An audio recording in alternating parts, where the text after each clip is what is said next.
অনেক ধাক্কাধাক্কি করে একটা সিরিয়াল পেলাম। টিকিট ৩০০ টাকা। সেজন্য মানুষ অনেক। শুনেছিলাম এই ডাক্তার বলে অনেক ভালো, আবার উনি বলে সপ্তাহে একদিন আসে এখানে। তাই সময় করে চলে আসলাম। অনেকক্ষণ পরে আমার সিরিয়াল আসলো। আমি ডক্টরের চেম্বারে ঢুকলাম। ঢুকে দেখি মাঝবয়সী এক মেয়ে, বয়স ২৫-২৬ হবে, আর আমি ২৩। আমার থেকে ২-৩ বছরের বড়। বিয়ের কথা বলতে পারি না, হলেও হতে পারে। ডক্টর একটা বেগুনি রঙের বোরকা পরেছে আর সাথে গোলাপি রঙের স্কার্ট, নেকাব নেই। ডক্টর অসম্ভব সুন্দরী। আরেকটা জিনিস তার সৌন্দর্য বৃদ্ধি করেছে, সেটা হলো তার চোখে চশমা, বোরকার উপরে সাদা অ্যাপ্রন। আমি ঢুকে সালাম দিলাম। সালামের উত্তর নিয়ে বলল, বসেন, বলেন কি সমস্যা? সালামের উত্তর নিয়ে বললাম, আমার মাথা ব্যথা করে। কেমন মাথা ব্যথা? মাথা কি প্রচণ্ড ব্যথা করে? বমি আসে? না, শরীরের তাপমাত্রা ঠিক থাকে, কিন্তু প্রচণ্ড মাথা ব্যথা করে। তাপমাত্রা ঠিক আপনি কি করে বুঝলেন?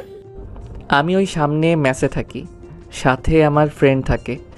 মাথা ব্যথা উঠলে তার হাতে চেক করাই তাপমাত্রা ঠিক আছে কিনা।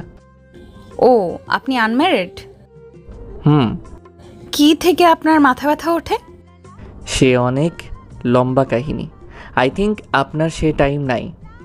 ওকে, মাথা ব্যথা কি আপনার সপ্তাহে 7 দিন ওঠে? না, 3 দিন ওঠে। এই 3 দিন আমার শরীরের উপর দিয়ে ঝড় বয়ে যায়। কাজের প্রচণ্ড চাপ থাকে। আসরের পর থেকে মাথা ব্যথা শুরু হয়। মাঝে মাঝে ব্যথার কারণে চোখে কিছু দেখি না। প্লিজ ডক্টর, একটা সলিউশন দেন, না হলে কবে জানি মাথা বাড়ি দিয়ে ফাটিয়ে ফেলি। ওকে। ডক্টর একটা প্রেসক্রিপশনে কতগুলো ওষুধের নাম লিখল, লেখে নিজের মোবাইল দিয়ে ছবি তুলল। তারপর আমাকে বলল, এই ওষুধগুলো খাবেন। Thanks doctor. আপনার নামটা বললেন না? ঈশান মাহমুদ, অনার্স 3rd ইয়ার। ডক্টর আমাকে তার কার্ড দিয়ে বলল, যদি কোনো প্রয়োজন পড়ে তাহলে কল দিবেন। নাম্বার? কার্ডে আছে। আমি কার্ড দেখলাম। ডক্টরের নাম আনিকা। আমার জন্য এই সুবিধা কেন? আমি আপনার ডক্টর আর আপনি আমার পেশেন্ট। O by. বাইরে এক ফার্মেসি থেকে ওষুধ নিলাম। রুমে আসলাম, এসে শুয়ে রইলাম। একটু পর একটা কোচিং আছে, সেখানে আমি পড়াই। আমি ঈশান মাহমুদ, বাড়ি নরসিংদী, ম্যাচ থাকি ঢাকায়। পরিবারের বড় ছেলে, সেটাই আমার জন্য কাল হয়ে দাঁড়িয়েছে। আমার ছোট 2 বোন। 2 বোনের নাম সামিয়া, সুবর্ণা। তাদের বিয়ের বয়স চলে আসতেছে। তাদের বিয়ে দিতে হবে। যেহেতু বড় ছেলে তাই দায়িত্বও বেশি। বাবা ছোট একটা জুতার দোকান চালায়। আমরা ফ্যামিলিতে 7 জন। আমার দাদা দাদি দুজনেই অচল।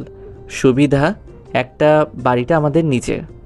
একটা জুতার দোকান থেকে 7 জনের খরচ, আবার বোনদের তাদের পড়ালেখার খরচ।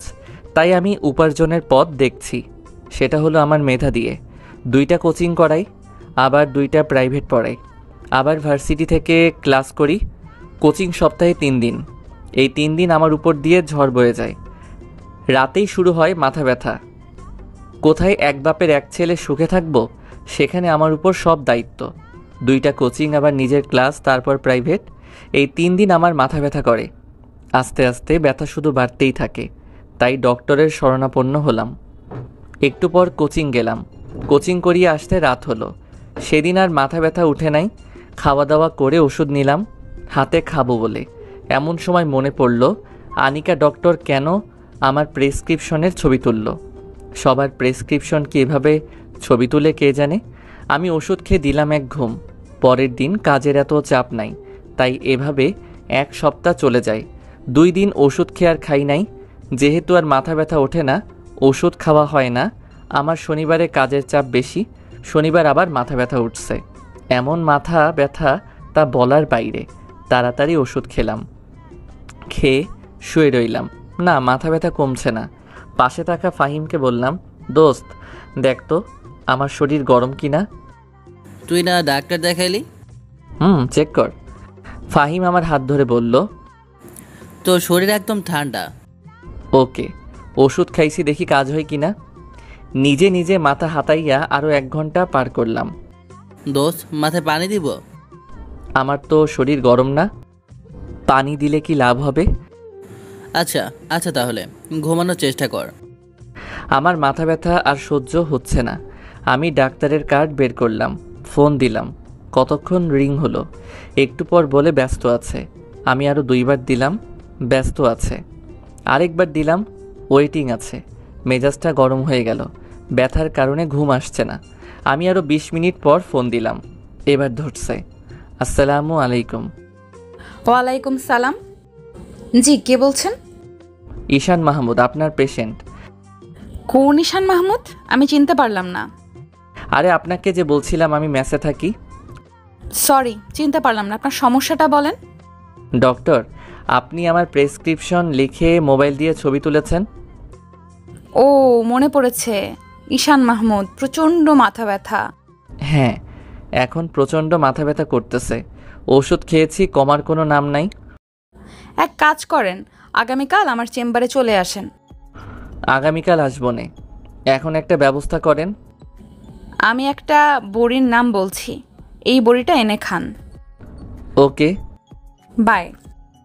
ফাহিমকে দিয়ে পাঠাইলাম বড়ি আনতে। বড়ি আনলে খাইলাম, খেয়ে বিছানায় শুইলাম। কখন যে ঘুমিয়ে গেলাম বলতেও পারলাম না। সকালে ফাহিমের ডাকে আমার ঘুম ভাঙল। আমি তাকিয়ে দেখি ফাহিম রেডি হচ্ছে কলেজে যেতে। আমি বললাম, এত সকাল সকাল কোথায় যাস? তুই ঘড়ির দিকে তাকা। আমি তাকিয়ে দেখি 10টা ছুঁই ছুঁই। এতক্ষণ ঘুমাইলাম আজকে। আমি তো তোর ডাকের আশায় ঘুমাই, তুই তো সকালে আমাকে ডাক দেস। আমি চিন্তা করতে লাগলাম, তাহলে কি গতকাল রাতে ডক্টর আমাকে ঘুমের বড়ি বলছে খাওয়ার জন্য? যাই হোক, মাথাটা এখন অনেক ভালো লাগছে। Thanks doctor. আর একটা কথা আমার মাথায় ঘুরপাক খাচ্ছে। ডক্টর আমার প্রেসক্রিপশনের ছবি তুললো কেন? ছবি তোলার কথা শুনে সাথে সাথে আমাকে চিনে ফেলে, এমনকি আমার রোগও বলে দিল। বুঝলাম, একজন দায়িত্ববান ডক্টর। আমিও কলেজে যাব, একটু দাঁড়া। একটু পর রেডি হয়ে কলেজে গেলাম। 1 ক্লাস করে আমি আর ফাহিম ক্যাম্পাসের গাছতলায় এসে বসলাম। বসে দুজনে কথা বলতেছি। এমন সময় মোবাইলে কল আসলো। দেখি বাড়ি থেকে মা। কেমন আছো বাবা? ভালো মা, তুমি কেমন আছো? আব্বার শরীরটা কেমন আছে? ভালো। শোনো না, সামিয়াকে দেখতে আসছিল, তাদের পছন্দ হয়েছে। ছেলে কি করে? ছেলে ব্যবসা করে। তোমাদের ভালো লেগেছে? যৌতুক চায় 5 লাখ। কি, এত টাকা যৌতুক? তারা কি সরাসরি বলছে? না, তারা এমনভাবে বলছে যেটাকে যৌতুকই বলে। এখন তোমরা কি চিন্তা করছো? আমরা তো তোর দিকে তাকিয়ে আছি। তুমি রাতের দিকে কল দিও। আচ্ছা। আমি কল কেটে দিয়ে ফাহিমের কাছে এসে বসলাম। আমাকে চিন্তিত দেখে ফাহিম বলল, কি রে দোস্ত, তোকে এরকম চিন্তিত দেখাচ্ছি কেন? সামিয়ার সম্বন্ধ আসছে, যৌতুক চাই 5 লাখ। কস কি? হুম। থাক দোস্ত, টেনশন করিস না, সব কিছু ঠিক হয়ে যাবে। বাসায় যাবি? আমার একটা প্রাইভেট আছে। না, আমি একটু লাইব্রেরিতে যাব। ওকে, আমি যাই। আমি উঠে বাসার উদ্দেশ্যে রওনা দিলাম। মনে মনে ভাবছি কি যে করি। 5 লাখ টাকা যৌতুক। সন্ধ্যাবেলা মার কাছে কি বলবো? আমার কাছে এত টাকা নাই। 3 বছর আগে ঢাকায় আসছিলাম। এই 3 বছরে অনেক খেটে খুঁটে 4-5 লাখ টাকা জমাইছি। কি যে করি। বাসায় আসলাম, এসে রেডি হয়ে গেলাম প্রাইভেটে। নিয়ত প্রাইভেট শেষ করে যাব ডক্টরের চেম্বারে। প্রাইভেট শেষ করে গেলাম ডক্টরের চেম্বারে। গিয়ে দেখি এমন ভিড়, সিরিয়াল নিতে গেলাম। চেম্বারে ঢুকলেই 500। আমি গিয়ে পিএসকে বললাম সিরিয়াল দিতে। পিএস বলল, সিরিয়াল শেষ। সিরিয়াল শেষ মানে? আর 20 জন রোগী আছে, তাদেরকে দেখে ম্যাডাম চলে যাবে। তাহলে আমি আগামীকাল। আগামীকাল মানে? আরে ভাই, একটা সিরিয়াল দেন, ম্যাডাম আমাকে চিনে। কিন্তু আমি তো চিনি না। ধুর ভাই, আপনার ভিতর কোনো মানবতাই বলতে কিছুই নেই। ভাই দিলে পরের দিন আমার চাকরি শেষ। আপনার চাকরি শেষ হবে কেন? আমি একদিনে এরকম দয়ামায়া করে একজনকে ম্যাডামের কথায় বাইরে সিরিয়াল দিয়েছিলাম। তারপর আর কি, ম্যাডাম প্রচণ্ড রেগে যায় আর আমার চাকরিটা নট করে দেয়। পরে অনেক মিনতি করে চাকরিটা আবার ঠিক করেছি। শুনেন, ম্যাডাম প্রচণ্ড জেদি, কোনো ভুল হলেই রেগে যায়, তাই আমাদের সাথে সাবধানে থাকতে হয়। সেজন্যই ভাই আমি এত বড় রিস্ক নিতে পারবো না। ইটস ওকে, আগে বুঝিয়ে বলবেন না? এই বলে আমি সেখান থেকে চলে আসলাম আর ভাবতে লাগলাম কি করা যায়। আগামীকাল আবার আসবো। আগামীকাল আসা সম্ভব নয়, কারণ আগামীকাল কোচিং আছে। যা করার আজকেই করতে হবে। ফোন দিব না, যদি রেগে যাই। এখন একটাই উপায়, সেটা হলো অপেক্ষা করা। চেম্বার থেকে বের হওয়ার সময় ধরতে হবে। কেন জানি মনে হচ্ছে ডক্টর আমাকে একটু বেশি কেয়ার করে। কেয়ারের পিছনে কি অন্য কোনো কারণ আছে? থাকলে ভালো, কারণ ডক্টরকে প্রথম দেখাতেই আমি ক্রাশ খেয়েছি। এক জায়গায় বসে অপেক্ষা করতে লাগলাম। 1-2 জন, এভাবে 10-12 চলে গেছে। আমার অসহ্য লাগতেছে। মনে হচ্ছে আরও 2 ঘন্টা লাগবে। আমি আর অপেক্ষা করতে পারছি না। আসরের সময় হয়ে আসছে। ভাবলাম চলে যাব। না, কোনোভাবেই হার মানবো। আমি অপেক্ষা করতে লাগলাম।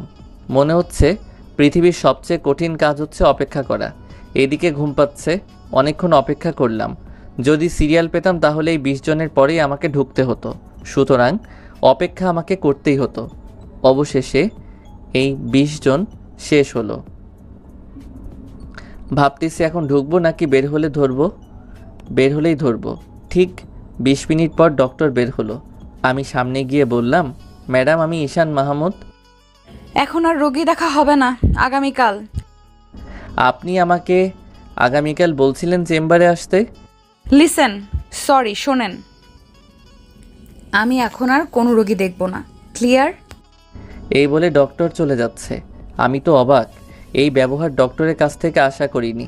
তার আবার মার্কা পিএস কানে কানে এসে বলল, বলছিলাম না আগামীকাল আসছে, শুধু 4 ঘন্টা অপেক্ষা করলেন। আমার শরীরটা জ্বলে উঠল। ঠিকই তো, শুধু 4 ঘন্টা অপেক্ষা করলাম। ভাবছিলাম ম্যাডাম একটা ভালো মানুষ, কিন্তু এখন দেখছি সে একজন মানবতাহীন মানুষ। আর ভুলেও এই ডাক্তার নাম মুখে আনব না। যত সব ফালতু ডাক্তার, টাকার জন্য তারা সব করতে পারে। এখন যে চেম্বারে ঢুকলে যে টাকা লাগবে না, অপেক্ষার কথা বাদ দিলাম। দেশে যেমন ডক্টর একটা। এসব ভাবতে ভাবতে হসপিটাল থেকে বের হয়ে বাসায় চলে আসলাম। আসলে ফাহিম বলল, কোথায় ছিলি এতক্ষণ? আর বলিস না, যত সব ফালতু ডাক্তার। মানবতা বলতে কিছুই নেই। কেন যে সব ফালতু ডাক্তার দেশে জন্মায়। কি হয়েছে সেটা বল। আমি ফাহিমকে ডাক্তারের কাছে যাওয়া অপেক্ষা করা শেষে ডক্টরের হৃদয় বিদারক কথাগুলো বললাম। এসব শুনে ফাহিম কতক্ষণ ডক্টরকে বকল। আমি আর জীবনে এই ডাক্তারের নাম মুখে আনব না। ঠিক আছে, দেশে কি ডাক্তার একটা নাকি? আমি আর ফাহিম কতক্ষণ বকে শরীরের জিদ মিটাইলাম। আসলে আমি একটা বোকা। বোকা না হলে 4 ঘন্টা বইসা রইলাম। একটু পর বাবার কাছে ফোন দিলাম। কেমন আছেন আব্বা? ভালো, তুই কেমন আছো? ভালো। সকালবেলা মার সাথে কথা বলছি। আপনি কি বলেন?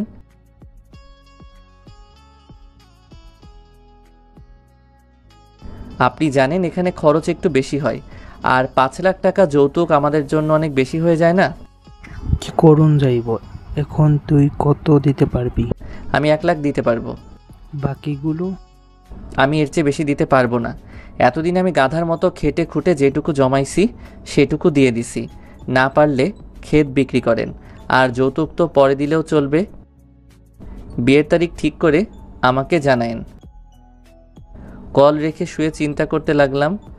যাক, মনটা এখন হালকা লাগছে। একটা উপায় তো বের হলো। বেশি অসুবিধা হলে 1 লাখের জায়গায় 1.5 লাখ দিবনে। এখন আমার প্রয়োজন একটা ঘুম।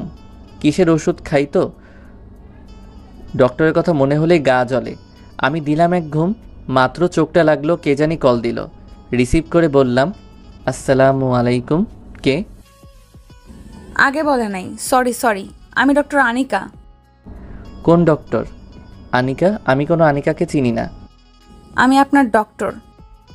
শোনেন, আমি কোনো ডাক্তার দেখাইনি, আর আপনাকে আমি চিনি না। বললাম তো সরি। আমি অবাক।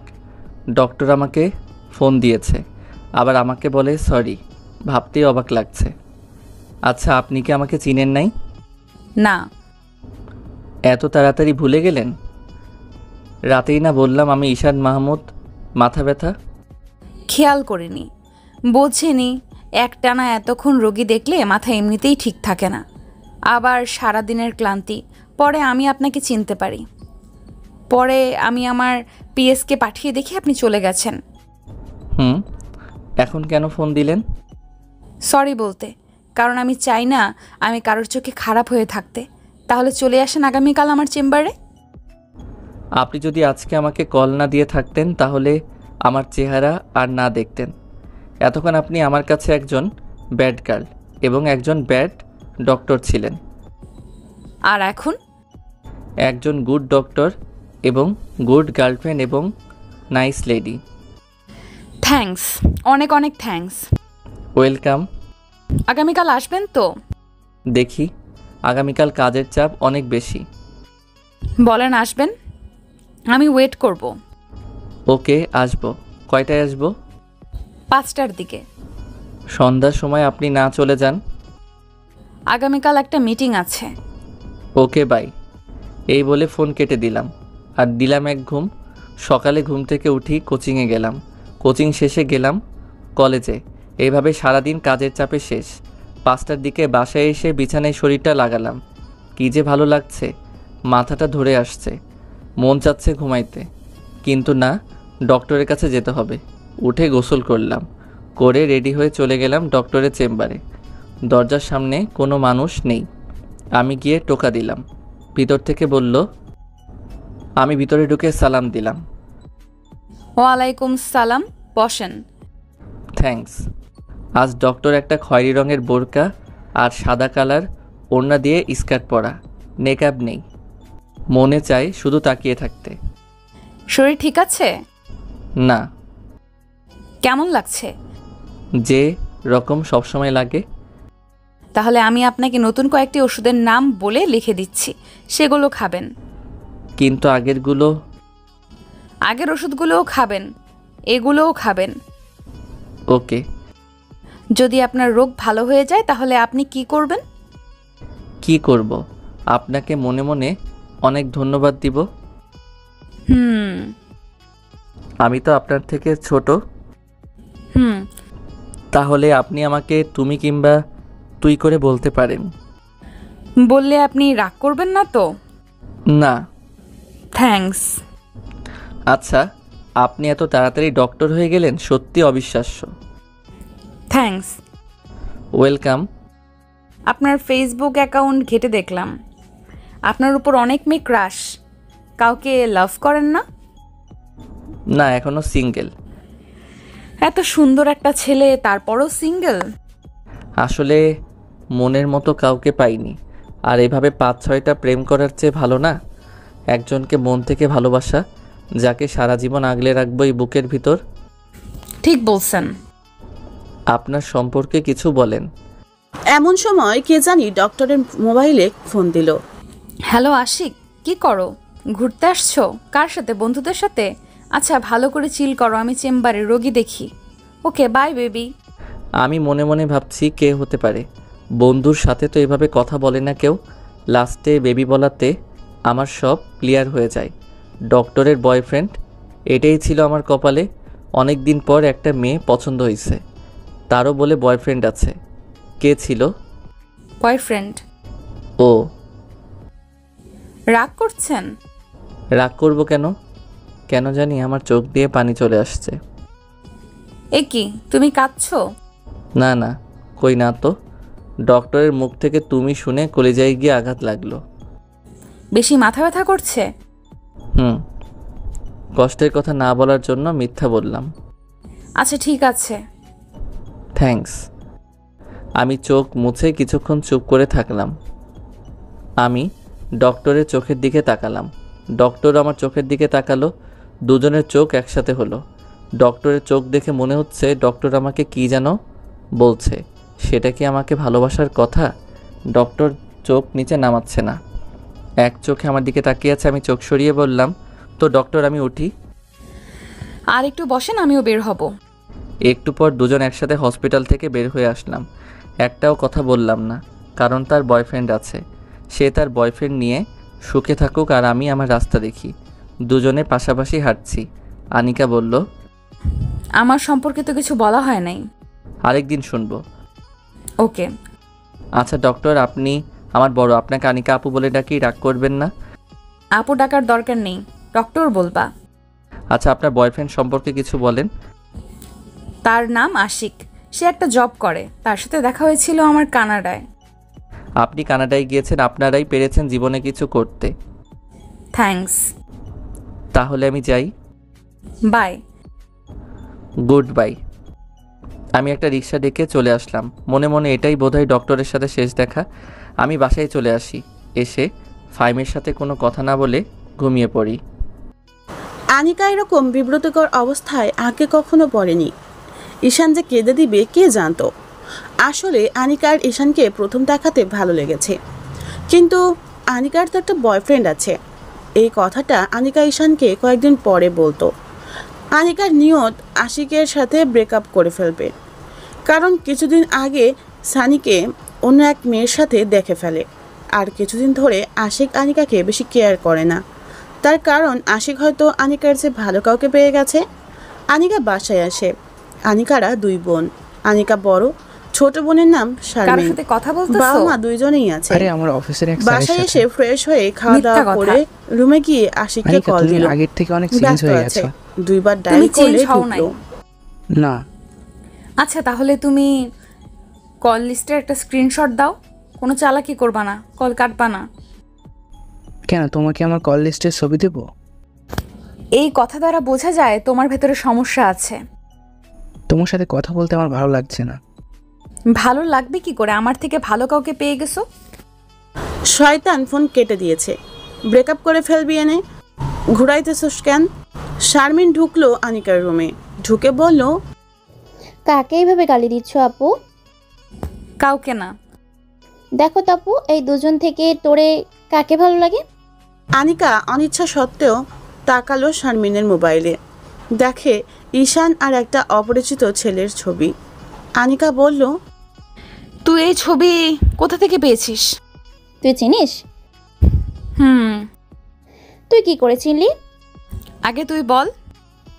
সে হলো ঈশান মাহমুদ, আমাদের কলেজে 3rd ইয়ারে পড়ে। অধিকাংশ মেয়েদের ক্রাশ, কিন্তু সে আবালের মতো সারাদিন কাজ করে, কোনো মেয়েকেই পাত্তা দেয় না।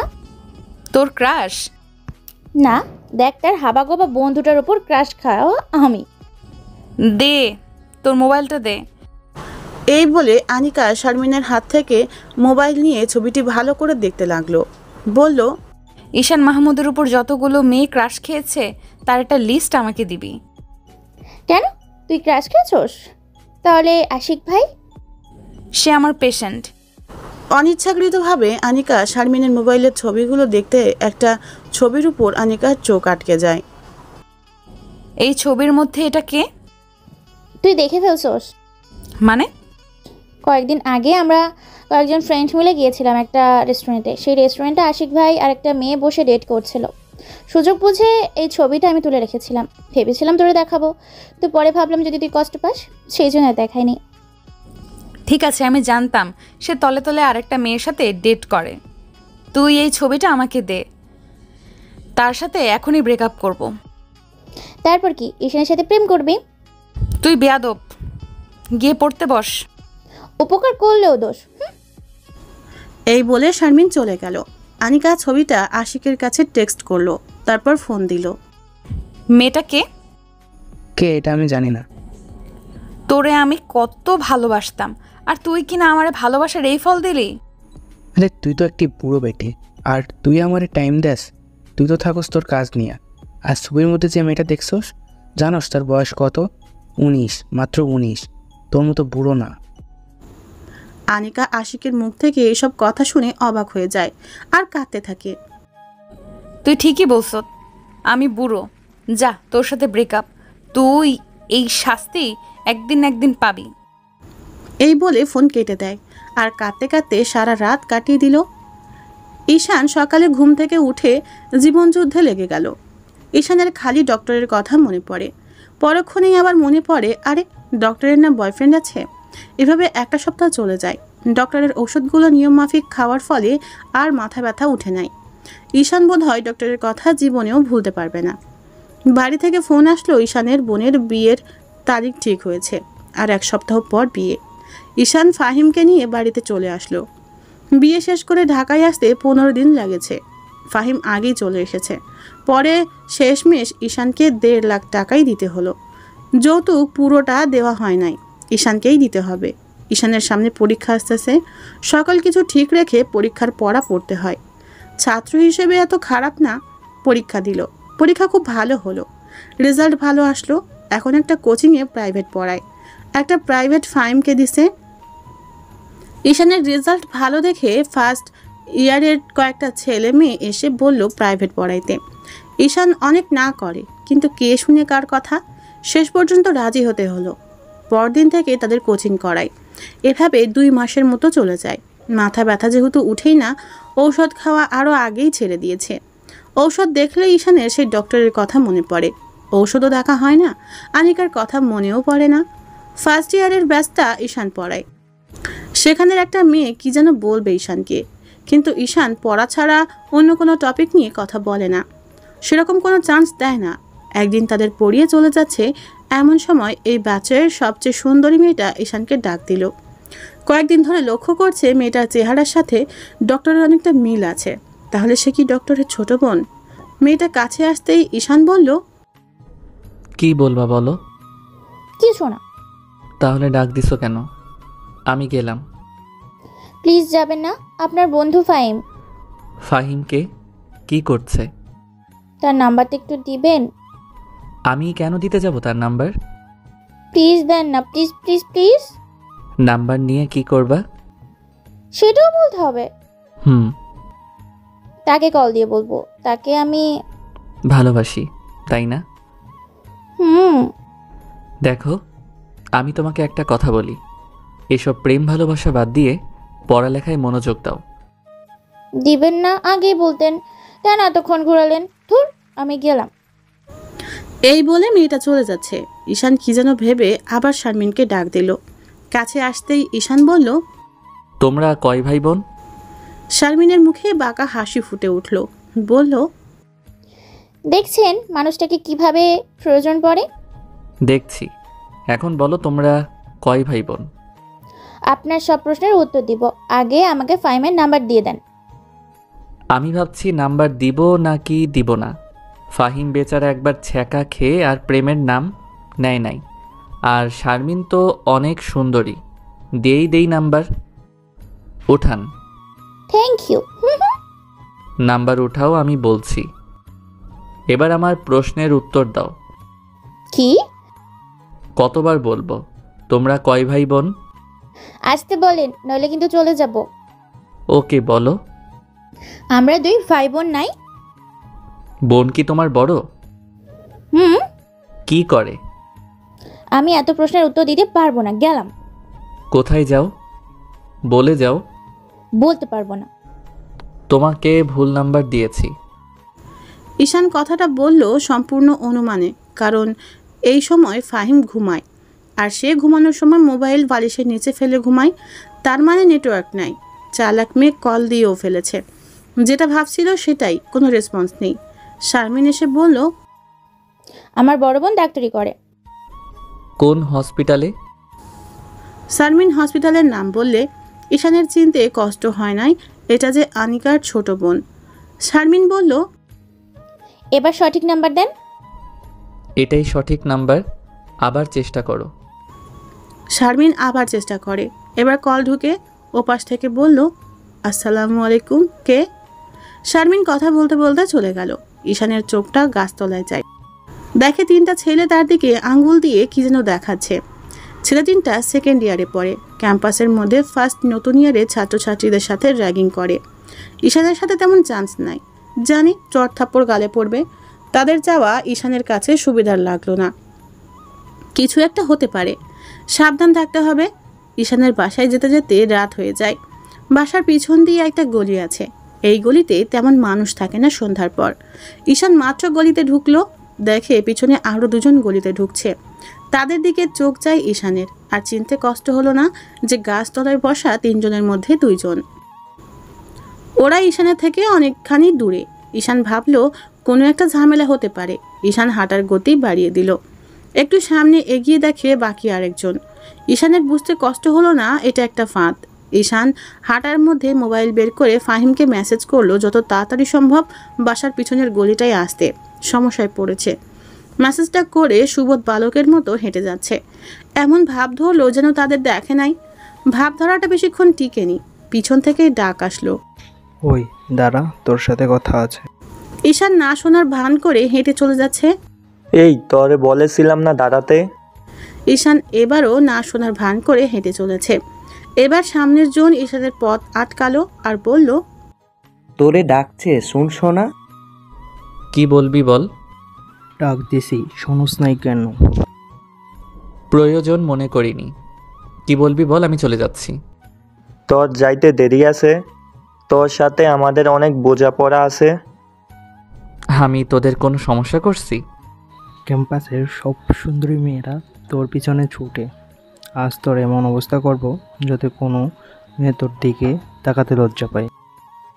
তোর শারমিনের সাথে কি সকালে তার সাথে হাসাহাসি করে কি কথা বলতেছস? একটা কথা ভুলে যাস না, আমি কিন্তু তোদের বড়। এখন চুপচাপ চলে যা, কোনো সমস্যা হবে না। পরে কিন্তু তোদের খবর আছে। তুই কি শারমিনকে পটিয়ে ফেলতেছস নাকি তোর সাথে রুম ডেটের অফার দিতেছস? তুই তো রুম ডেট করতে পারবি না। আমাদের ঠিকানাটা বল, আমরা চলে যাব নে। এই বলে তারা হাসতে লাগলো। ঈশান তিনজনের সাথে একা পারবে না। ফাহিম এখনো দেরি করছে কেন? মেসেজ দেখলে তাড়াতাড়ি আসার কথা। তারা তিনজন থেকে একজন প্যান্টের বেল্ট খুলছে আর একজন একটা ছুরি বের করছে। তারা ঈশানকে তিন দিক দিয়ে ঘিরে ধরছে, তাই দৌড় দেওয়ার কোনো চান্স নেই। ঈশান মায়ের শুরু করে দেয় যতক্ষণ পর্যন্ত ফাহিম না আসে। ছুরিওয়ালা ছেলেটাকে কানের নিচে নরম জায়গায় শরীরের যত শক্তি আছে তত শক্তি নিয়ে আঘাত করলো। তারা হয়তো এমন আঘাত আসবে কল্পনাও করেনি, তাই প্রতিরক্ষা করার কোনো সুযোগই পায়নি। যে জায়গায় আঘাত করছে ঠিক সে জায়গায় গিলে লাগলো। ছেলেটা এক চিৎকার দিয়ে নিচে পড়ে গেল। এটা তিনজনের সাথে পারা সম্ভব না। ফাহিমও আসেনি। তিনজন ঈশানকে এলোপাথারি লাথি মারছে আর বলছে, মার শালারে মার, শালাই কি ঘুষি দিল, গার রড়াইতে পারছি না। কথা বলছে আর মারছে। ঈশান হাত দিয়ে প্রতিরক্ষা করছে। ঈশানের নাক দিয়ে ব্লিডিং হচ্ছে, মুখের কয়েক জায়গায় কেটে গেছে, অনবরত রক্ত পড়ছে। এমন সময় ফাহিম আসলো। ফাহিমের হাতে একটা লাঠি। এই লাঠি দেখে ওরা তিনজন দৌড় আর ফাহিমের দৌড় দেখে। ফাহিম ঈশানের কাছে এসে বলল, সরি দোস্ত, দেরি হয়ে গেছে। আমি ওয়াশরুমে ছিলাম, বের হয়ে দেখি তোর মেসেজ দেখার সাথে সাথে আমি চলে আসি। আমি তোরে কিছু বলছি? দেখ, আমার অনেক ব্লিডিং হচ্ছে, আমাকে কোনো ডক্টরের কাছে নিয়ে যা। আমি তোরে ধরেছি। ফাহিম ঈশানকে ধরে গলি থেকে বের করে রাস্তায় নিয়ে আসে। একটা গাড়ি ডাক দেয়। ঈশান গাড়িতে ওঠে। নাক দিয়ে রক্ত বের হচ্ছে, মুখের কয়েক জায়গায় কেটে গেছে। ছুরি দিয়ে আঘাত করায় পিঠে কয়েক জায়গায় কেটে গেছে, অনেক ব্লিডিং হচ্ছে, তাই ঈশান জ্ঞান হারায়। আনিকা আশিকের সাথে ব্রেকআপ করার পর একা হয়ে গেছে। প্রতি রাতে কেন জানি ঈশানের কথা মনে পড়ে। চেম্বারে ঈশান আর আসে না, কারণ হয়তো ঈশানের রোগ ভালো হয়ে গেছে। আনিকা কোনোভাবেই ঈশানকে ভুলতে পারছে না। আনিকার খালি ঈশানের কান্নার কথাটা মনে পড়ে আর ফুপিয়ে কেঁদে ওঠে। সব সময় আনিকা নিজেকে এই বলে সান্ত্বনা দেয়, ঈশান তুই তো আমারে ভালোবাসতি, আমি জানি তুই একদিন আসবি। আসলে যে ঈশানকে কি করবে আনিকা, সেটা আনিকাই জানে। এভাবে আনিকার 2 মাস চলে যায়। ঈশানের কোনো দেখা নাই। বাড়ি থেকে বিয়ের কথা বলছে, ভালো এক সম্বন্ধ আসছে, বলছে বিয়ে করার জন্য। আনিকা এই বাহানা সেই বাহানা দিয়ে দেরি করছে। শেষমেশ আনিকা নিজেই সিদ্ধান্ত নিল, নিজেই ঈশানের সাথে দেখা করবে আর নিজের ভালোবাসার কথা বলবে। ওই দিন রাতে আনিকার রুমে শারমিন এসে নাচতে থাকে খুশিতে। এদিকে আনিকা টেনশনে বাঁচে না আর নিজের বোন কিনা নাচে। দিল এক ধমক, শারমিনের মুখটা কালো হয়ে যায়। ধমকের কারণে শারমিন কেঁদে দেয়, কাঁদতে চলে যাচ্ছে আর বলতে লাগলো, আপু তুই না অনেক খারাপ। আমি টেনশনে বাঁচি না, আব্বা আম্মা বিয়ের চাপ দিচ্ছে আর তুই কিনা খুশিতে নাচস। যা, তোর সাথে আমি আর কথাই বলবো না।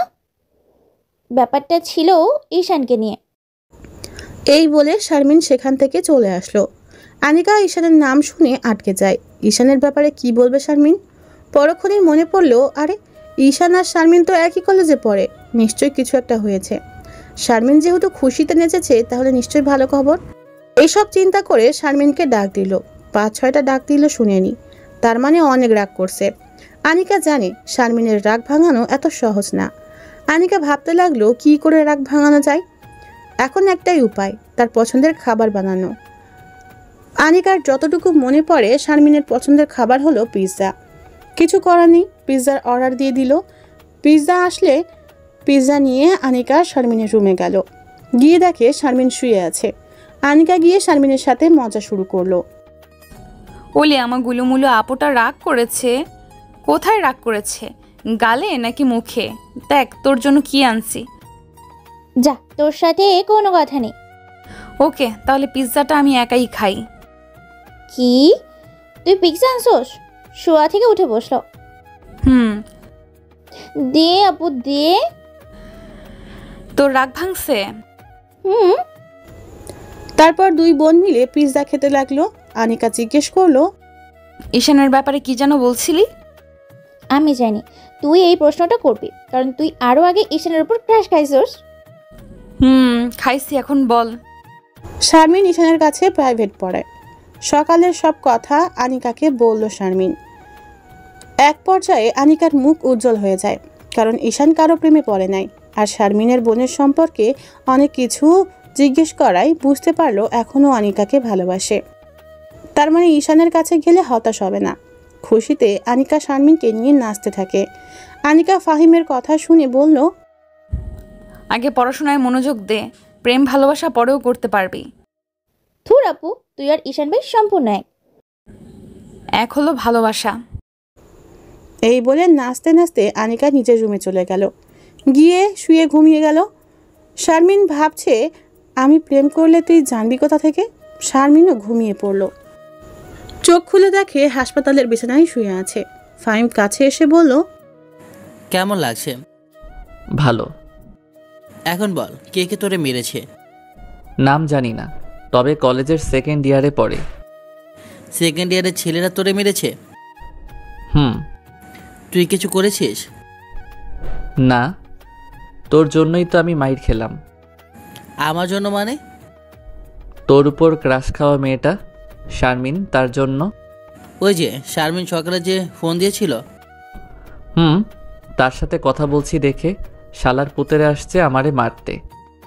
তুই কোনো টেনশন করিস না, শারমিনকেও দেখে নেব, ওই শালাগুলোও দেখে নেব।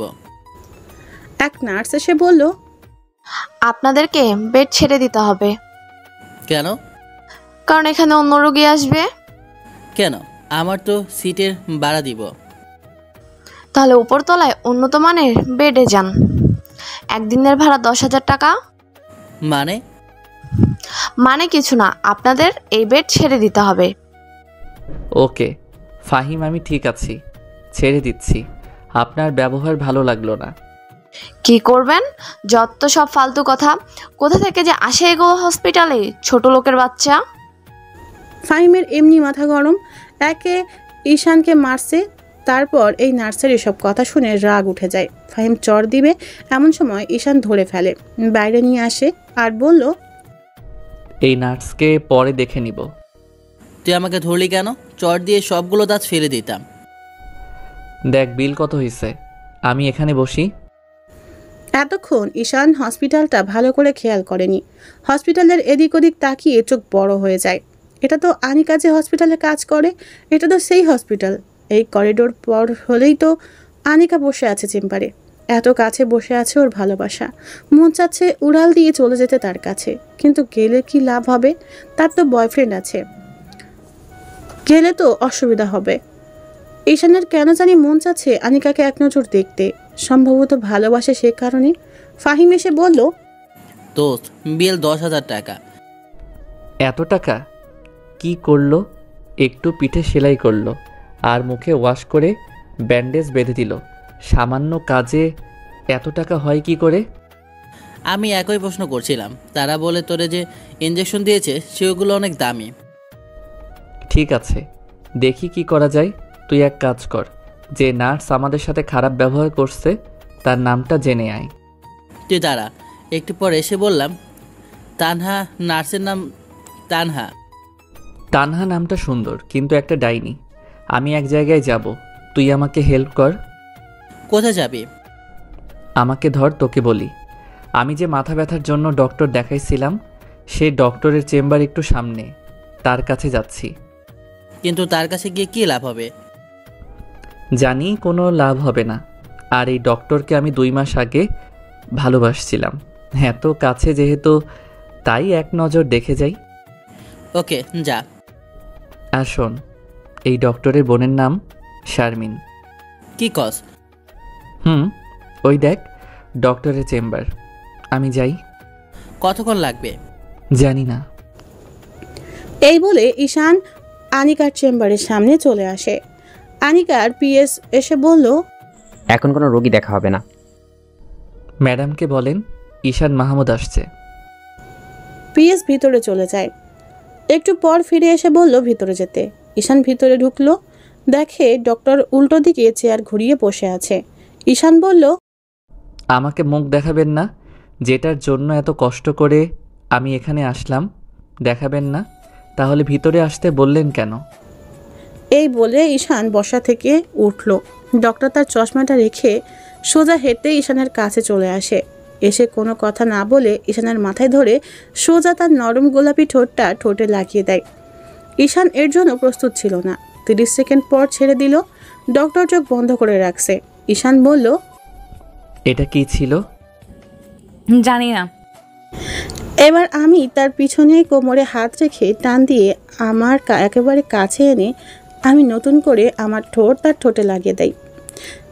এবার আমরা দুইজন একে অন্যের ঠোঁটের স্বাদ উপভোগ করলাম টানা 2 মিনিট। আমি আস্তে আস্তে তার কোমর ছেড়ে দেই। ডক্টর আস্তে আস্তে নর্মাল হয়।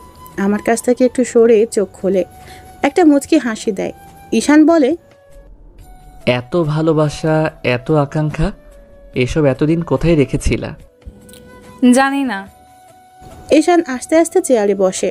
ডক্টর এখনও পুরো শরীরে তাকায়নি, তাকিয়ে অবাক হয়ে যায় আর বলে, এইসব কি তোমার শরীরে কি করে হয়েছে এগুলো? এত উত্তেজিত হওয়ার কোনো কারণ নেই, আমি ঠিক আছি। কোথায় তুমি ঠিক? পিঠে ব্যান্ডেজ, মাথায় ব্যান্ডেজ, হাতে ব্যান্ডেজ। আনিকা উঠে এসে আমার শরীর দেখাতে লাগলো, দেখে বলল, তোমাকে মনে হয় 3-4 জন মিলে গণধোলাই দিছে। কি করে হলো এসব? খুলে বলো। ঈশান আনিকাকে রাতের ঘটনা, হাসপাতালে আসা এবং সবশেষে নার্সের কথাটা বলল। নার্সের কথা শুনে আনিকা রেগে যায় আর বলল, তুমি একটু বসো, আমি সব ঠিক করে দিয়ে আসি। ঈশান কিছুক্ষণ বসে রইল। একটু পর আনিকা এসে বলল, সব ঠিক আছে, তোমাকে কিছু ওষুধ লিখে দিচ্ছি, সেগুলো খাবা আর পুরো 2 সপ্তাহ রেস্টে থাকবা। এতদিন রেস্টে থাকতে পারবো না। কেন? শোনো, আমি 2টা কোচিং, একটা প্রাইভেট পড়াই। আমি যদি 2 সপ্তাহ এসব বন্ধ রাখি তাহলে আমার অনেক ক্ষতি হয়ে যাবে। কি ক্ষতি? আমি এখানে মেসে থাকি, মেসের ভাড়া, খাওয়া, আর আমাদের ফ্যামিলি মেম্বার 6 জন। আব্বার একটা ছোট জুতার দোকান, সেটা দিয়ে চলে না। তাই আমি এখানেও গাধার মতো খেটে খুঁটে কিছু টাকা ইনকাম করে বাড়িতে পাঠাই। এখন যদি 2 সপ্তাহ এসব বন্ধ রাখি তাহলে কি অবস্থা হবে? আনিকা উঠে ঈশানের কাছে এসে বসলো। বসে হাত ধরে বলল, ঈশান, তোমার সমস্যা আমার সমস্যা। আমি তোমাকে ভালোবাসি, তুমি বাসো না? বাসি, কিন্তু কিন্তু কি? তোমার না একটা বয়ফ্রেন্ড আছে? তার সাথে তো আমি 2 মাস আগেই ব্রেকআপ করছি। ও খুব ভালো, আমি তোমাকে খুব ভালোবাসি। আমি জানতাম তুমি আমাকে অনেক ভালোবাসো। হুম। তুমি কোনো টেনশন করো না, তুমি 2 সপ্তাহ রেস্ট নাও, দেখবে সব ঠিক হয়ে যাবে। তুমি বলছো? আচ্ছা, তুমি তো বললা তোমাকে 3 জন মারলো। কেন মারলো সেটা তো বললা না? তোমার বোন শারমিনের কারণে। অবশ্য তার এখানে কোনো দোষ নেই। তার সাথে সকালে কথা বলছিলাম, সেটা 3 জন ভালো চোখে নেয়নি। শারমিন এখানে জড়িত আছে, তার খবর আছে। আনিকা মোবাইল বের করলো ফোন করার জন্য। ঈশান আনিকাকে থামিয়ে বলল, তাকে ফোন দিবা না, আর তার এখানে কোনো দোষ নেই। ওকে, তোমার মোবাইলটা দাও। গতকাল রাতে ভেঙে গেছে। এখন কি করবা? ফাহিমকে দিয়ে নতুন মোবাইল কিনবো।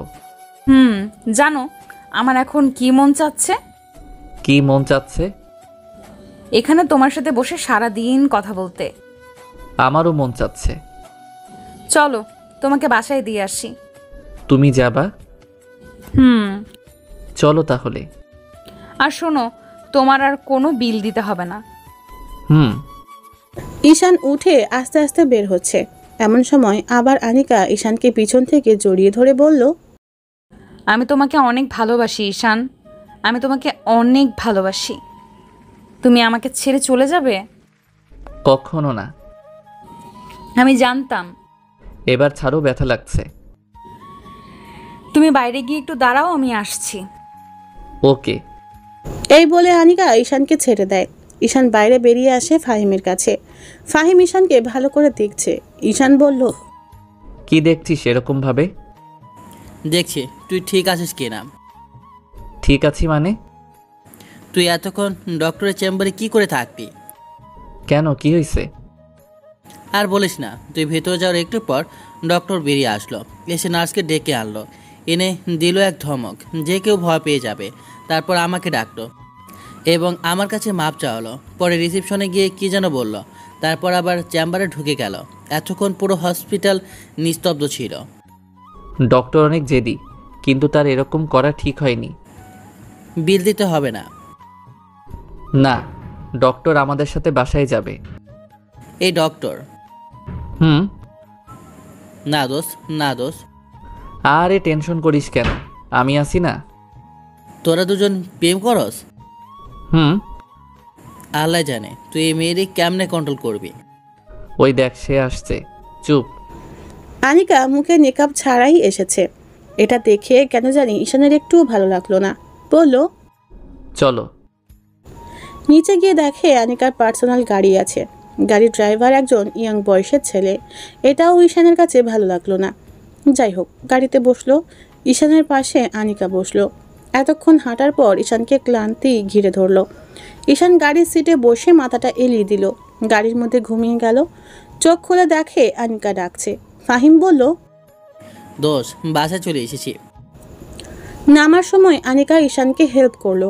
আস্তে আস্তে হেঁটে রুমে আসলো, গিয়ে বিছানায় শুইল। ঈশানের পাশে আনিকা বসলো।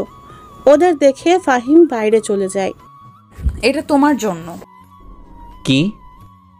মোবাইল। তোমাকে কে বলছে মোবাইল কিনতে? কেউ না। তাহলে কেন কিনলে? ভালোবাসি বলে। এখানে আমার আর কিছু বলার নেই। আনিকা আমাকে ভালোবাসি বলে কিনে দিল, এখানে ফিরিয়ে দেওয়ার কোনো মানে হয় না। ঠিক আছে। আর শোনো, আমি তোমাকে ওষুধ খাওয়ার সময় হলে কল দিব। তোমার এত কষ্ট করতে হবে না, তুমি বলে যাও। না, আমি তোমাকে কল দিব। ওকে। ঈশান আনিকার স্কার্ট ধরে নেকাবের মতো করে বলল, তোমাকে নেকাব অবস্থায় বেশি সুন্দরী লাগে। সত্যি? আনিকা সুন্দর করে নেকাব পরে বলে, এবার ঠিক আছে? তাহলে আমি যাই। যাও। এই বলে আনিকা চলে যায়। আনিকা চলে গেলে ফাহিম এসে বলল, সব ঠিকঠাক তো? এখন বল, তিন ছেলের কি করবি? তুই আগামীকাল গিয়ে 3টারে খুঁজে বের করবি, তারপর কলেজের ভিপিরে সব বলবি, দেখ তারা কি করে। আর আগামীকাল গিয়ে ফার্স্ট ইয়ারের যে ব্যাচটা আমি পড়াই তাদের বলবি 2 সপ্তাহ তাদের বন্ধ। অথবা শারমিন ফোন দিলে শারমিনকে বলতে পারিস। ওকে। ঈশানকে সব ক্লান্তি এসে ঘিরে ধরলো। দিল এক ঘুমে বিকালে উঠে ফ্রেশ হয়ে খাওয়া দাওয়া করলো। তারপর আনিকার কাছে কল দিল। সাথে সাথে রিসিভ করে বলল, ঘুম হয়েছে? আনিকা ঈশানকে ঔষধের নাম বলল। সেগুলো খেয়ে নিল। এভাবে প্রতিদিন Anika time to time call দিয়ে ওষুধ খাওয়াতো। একদিন কি এক বেলাও মিস হয়নি।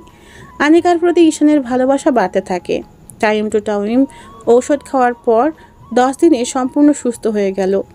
এই কয়েকদিনে আনিকা ঈশানকে 5 বার এসে দেখে গেছে। ঈশান আবার আগের মতো কোচিং প্রাইভেটে পড়াতে শুরু করে। ঈশানকে যে ছেলেগুলো মারলো তাদের বিচার হয়েছে। ভিপিরে বলার পর ভিপি চর থাপ্পড় দিয়ে মিলাই দিল। এতে ঈশানের শরীরের রাগও কমলো না, ফাহিমেরও না। তাই ঈশানদের ব্যাচের কয়েকজনকে নিয়ে রাতের বেলা 3টারে ইচ্ছে মতো গণধোলাই দিয়েছে। সবাই মুখোশ পরা ছিল, তাই কে মারলো কেউ কিছু বলতেও পারলো না। এর মধ্যে ঈশানের বাড়ি থেকে মৃত্যু সংবাদ আসলো, দাদা মারা গেছে। সংবাদ আসলো রাতে, তাই ঈশান ঠিক করেছে রাতেই বাড়ি যাবে। আনিকাকে কল দিল। আসসালামু আলাইকুম, কি করো? কিছু না, শুয়ে আছি। আমার দাদা মারা গেছে, আমি গ্রামের বাড়ি যাচ্ছি। ইন্না লিল্লাহি ওয়া ইন্না ইলাইহি রাজিউন।